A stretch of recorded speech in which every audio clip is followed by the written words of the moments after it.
We're excited to announce that Tesla's global engineering headquarters will be right here, the former headquarters of Hewlett Packard. This is, I think, a poetic transition from the company that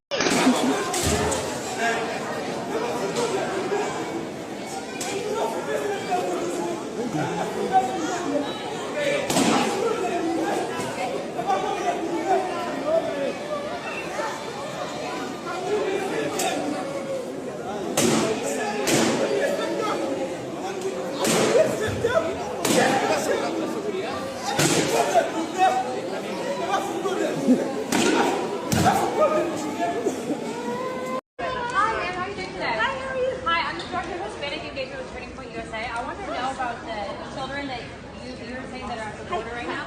Wait, would you answer this question real quick? No, I'm taking a picture real quick. I'm sorry. You're getting behind and you're saying that you're fighting for women. No.